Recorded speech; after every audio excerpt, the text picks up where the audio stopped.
Okay, well, Jeff Jackson's sitting at his office. He's told our GM, I can't even barely remember his name, to go do his goddamn job. He's got a stack of resumes on his desk, Patrick. He's looking through them, and he gets to this one called Cam Fowler. Do the skills meet the needs? I think he would help, but if we're talking about a depth defenseman, I don't think he's the depth defenseman that you're looking for, right? Because I think our top four right now is okay. I kind of like with how Nurse and Kulak have played this year, and we know Bouchard and Ekholm are elite. I'd like to get a really good number 5 defenseman, and I don't think Cam Fowler is that. And I think he's still 3 point something, even if he's 50% retained. I mean, you could do a double retention or somebody with somebody, and then, but it's just more assets going out the door to bring in a defenseman that I don't think is the one you're looking for. I would, like Michael said, I would take him. Like, I'm not against it totally to bring in at Cam Fowler, but I don't think he's with how the other defensemen have played, I don't think he's the one we should be going for. I find those resumes, I keep flipping through and I see Cam Fowler, and I wait until I see something that's, I don't know, maybe something from the Habs, maybe something with somebody that's got another year on his contract. That's the resume I'm looking for. Lotsy, Cam Fowler's a disappointment. Call me crazy. No, that's not crazy at all. I would be disappointed if that was the only addition we made. First of all, Anaheim has used all 3 of their retention slots, so they can't retain salary on Cam Fowler. So there would have to be a third team involved. So I don't see it. I mean, it could happen, but it'd be expensive. Not only the acquisition price for the player, but the acquisition price for the retained salary. I just don't think it's going to happen that way for us, unfortunately. But you look at a guy's fancy stats, it's hard to do that on a terrible team and just say, oh, his fancy stats are terrible, so therefore he's not a good player to pick up. I don't want to base it just on that. But the guy's 33 years old, and his point production has gone down by about 50% so far in the early stage of the season here. So he's falling off the cliff right now. That's not the time to buy on a guy that's making $6.5 million and expecting him to play in your top 4 on a Stanley Cup winning team. I just don't think that's the right move. What if it's and he plays the left side? I mean, if you're going to get a top 4, get a good right-handed D. What if it's dollar in, dollar out, and we send Evander Kane back to California?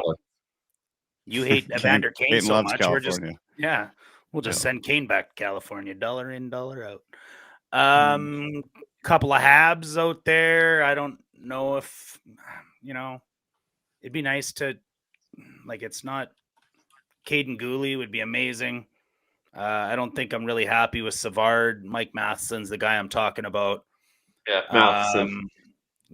That's really who I'd love to see. Are we happy if it's a Connor Murphy? Are we happy if it's I don't know. I think if we see a name like that, then I want somebody else. Like if it's a Murphy and a Fowler, okay. It's all right. It's fine. But I'd rather have an impact player. I'd rather have somebody that can really make a difference, or like I kind of hinted at Patrick earlier, that really has skills that meet our needs. So Gravity says this, and it brings up something kind of interesting. He says Matheson would come in, not get the power play time. He'd need to get the points. Is it points we're looking for in a D-man? I mean, you brought it up too, Lotsy. I mean, Fowler's points dropped off, but is that what we want? Or do we want Adam Larson? You can't evaluate a defenseman's game only by points. So I'll be very clear about that. But I think if you're getting points at the National Hockey League level, it means you're making intelligent decisions with the puck. Right? It means you're a smart hockey player. So I think points are there's an indicator there. It's not the end all be all. But and I think you can kind of look at a guy's points and be like, okay, that guy's a first pairing D in most cases, right? Like even Devin Taves in Colorado, you don't think of him as an offensive producer, but he's had multiple 50-point seasons there. So that's first pairing production on the offensive side, right? So point production is a good indicator of what's going on, but it isn't everything. That's totally true.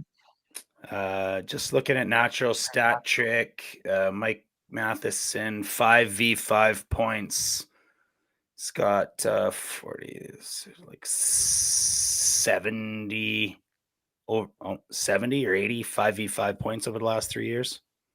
I don't, he's a good player. What I like about him is his first pass. What I like is how he exits the zone. He's an incredibly smooth skater. He reminds me Darnell, of like an elevated version of Kulak. The great skater, You can be just- just physical enough. just- does everything just well enough, right? Pretty well-rounded player. you just took it off the tip of my tongue. I was going to say, if that's the kind of guy we can pair with Nurse in the playoffs, push Kulak down to a third pairing, that's the kind of defense I want to be taking into the Stanley Cup playoffs. Matheson was one of the few D-men this year that's handled McDavid like really well. Mm-hmm. Yeah. Now, I mean, that's one game, but Defending with your feet. It's Yeah. a thing. Yeah. It's a thing. Makar neutralized McDavid in the playoffs. Defending with your speed. When Makar can skate as well, or a Matheson can skate as well as McDavid can forwards when they're going backwards, it's a massive skill to have. And there's a lot of burners in the West. I'd love to have a Matheson closing gaps on our blue line. Yeah, and whether he pushes Kulak down or Kulak stays up there and he's in the third pairing, that's the guy you want if you run into an injury, that you can either move him up or move Kulak up, and you're really not missing a beat. But I haven't looked into this at all. I don't know if Matheson can play the right side or not. He is a lefty, right? It's like there's that situation too. So does Darnell move to the right if you put him on a second pairing? Do we know something about Matheson that says he can play the right? Or do you keep Kulak up there and put Matheson on the third pairing like you just suggested, Patrick? Like, I don't know. Like it seems awkward. Like I like Matheson, but it just seems a little awkward. Well, we know they Strike me were down for saying this, but Rasmus Anderson would be nice to see on this team. No, I'd love that. Love it. Strike me down. Yeah. You're a big Flames lover. Yeah. You've been saying it all day. all day. All day. Yeah. No, you know what? I like the Anderson contract too. Like, I mean, I like the tenacity. I like the give an F. I mean, I like the passion. I like that he can slot into a second or first pairing. Yeah. Calgary's not trading him here. no. Not to Edmonton. No. Not to Edmonton. Yeah. No, he'll probably get traded, but yeah, not to. Yeah, not here. Yeah, we're clarifying the here part that you said for sure. Yeah. No doubt about it. I think we'd all love him, but yeah. Yeah, I think he'd definitely be a good move. If you could pull that off. We've seen a couple of trades. We always say it's never going to happen, but we've seen a couple. Yeah.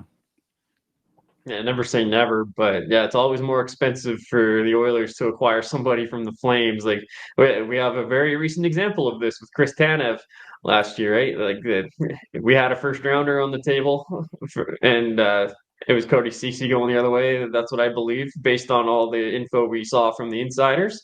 Mm-hmm. But Flames didn't want that; they wanted the prospect that was coming from Dallas. So it's like, all right, cool. Thanks, guys. Yeah, let's take that cheaper deal. It's all good. Yeah. What about Gravity again says, what about Ristolainen from Philly? What thoughts on that, guys? I don't know if I've seen him play enough, I guess. Is he a really impact top 4D man? Like Tortorella had an observation about him but just about moving his feet. Like when he wants to move his feet, he's real good, but when he doesn't, bloody terrible, right? And I think we've seen a lot of the former there coming into Buffalo and most of his time in Philadelphia. Like he's not that good. Like from an analytical perspective, like his numbers have never been that good. That would be a big risk. Like he's got the skill set, like he's got the pedigree. It's just I don't think he's what we're looking for. Yeah, going back to Ristolainen, some stranger makes a great deal. I think we lost our trade piece for Rasmus Anderson. Calgary wanted Holloway. Yeah, hometown boy.